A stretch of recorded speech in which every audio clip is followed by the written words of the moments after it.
Pokemon has now celebrated its 20th anniversary. Can you believe that, guys? Pokemon Red and Blue first came out over 20 years ago. I can't believe that myself because that just tells you how old I am. But the fact remains that I have played every Pokemon since the original game came out.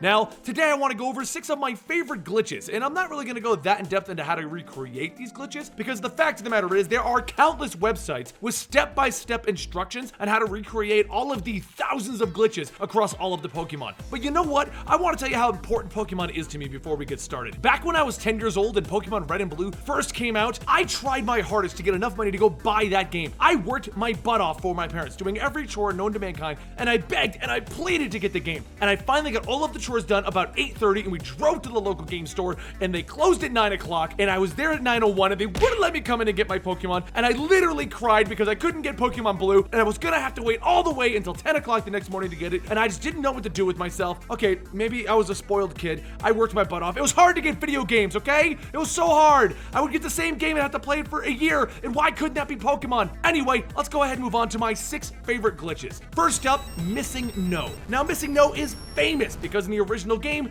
there was a shoreline with Cinnabar Island that you could go along and duplicate your items. Now, that was awesome because you could duplicate multiple Master Balls, and by having multiple Master Balls, you would have no problems catching any Pokemon in the entire game. But once in a while, you would come across Missing No. Now, back in the day, we didn't have the internet giving us thousands of different, actual viable information. There was no facts about Missing No. And what this led to was nothing more than rumors on the schoolyard. Anything from getting Missing No will give you every Pokemon, getting Missing No will delete your game, getting Missing No and trade it to a friend will screw your friend over. Trust me, I tried that one, doesn't screw your friend over. But the only thing that we do know for a fact is that getting Missing No will mess up your Hall of Fame. So, once I had all of the Pokemon, 151 of them at the time, and yes, I did have Mew, I used the Game Shark to get Mew, I went ahead and got myself Missing No, and nothing happened. I just had a really weird looking Pokemon on my team. It was kind of like a letdown, very anticlimactic. Next up is Mew. Now, I wanted to put this one on the list because back when I was a kid, Mew was one of the greatest rumors going around. I mean, we had everything from Tomb Raider nudity to Mew.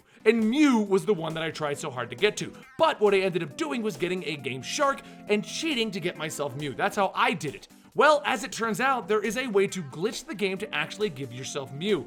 And I've seen multiple methods of this, and I don't know which one's the accurate one. But some guy did it on an actual charity. He showed that it actually works. So you can glitch and get Mew in your party. Now, I don't know why everyone wanted Mew. When I had Mew, he did nothing. He was pretty much worthless.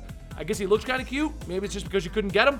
Either way, Mew is out there, one of the greatest glitches ever. Next up is Darkrai and Shaymin. Now, this was awesome because I love Darkrai. But apparently back in Diamond and Pearl, you were able to glitch the game and actually get Darkrai and Shaymin on your team. Now, their glitches took anywhere from 2 to 3 hours to complete, but the fact of the matter is, by doing it, you chanced breaking your entire 3DS or DS, whichever one the game was on at the time. Either way, you would break your DS. That's why we're not even gonna give you a hint of how to do it. You have to go look it up because not only would it mess your save, but it could destroy your whole system. It's not worth it, guys. It's not worth getting Darkrai, no matter how amazing he is. Now, next up, guys, is Charizard M, and this glitch is from Red and Blue, and it kind of reminds me of a virus. But basically, if you would try and accomplish this glitch, you would have to fight Charizard M, and then you would capture him and put him in your Pokemon party. Now, the problem with him is if you put Charizard M as the first Pokemon, he could potentially erase your entire party, possibly multiply and become every single one of your Pokemon, and just basically ruin your entire game and give you nothing but Charizard. Because even though he was Charizard M, he was just Charizard. He didn't get anything special. It's not like he had a virus ability. This isn't .hacker Digimon. Next up is the time glitch. Now, when Ruby and Sapphire first came out, you had exactly 100 hours of gameplay on your battery that was in the game. So when it would run out, you would get the message, internal battery has run down. The game could still be played, but all the clock-based events just wouldn't work. That meant growing your berries, and that meant things like the Tides of Shoal Cave couldn't change anymore. Nintendo eventually did find a way to fix this really crappy glitch, but the fact of the matter is, this was a very bad glitch. This one wasn't fun. And those are 6 of my favorite glitches in Pokemon. Now, the reason I did this video in a little bit different style is I wanted to get your guys' opinion. How do you guys feel about us giving you more enthusiasm and opinions to the actual stuff we bring you? Not just fact bombs, but we want to give you guys more of us, more of Benny and more of Zodical. So let me know in the comments down below what you think of this style of video and if you want more stuff like this. And if you want us to just go back to fact bombing you and giving you all the information with no real opinions or just our enthusiasm about what we're bringing you, let me know. We can go back to that very easily. I'll see you guys next time right here at Eligible Monster.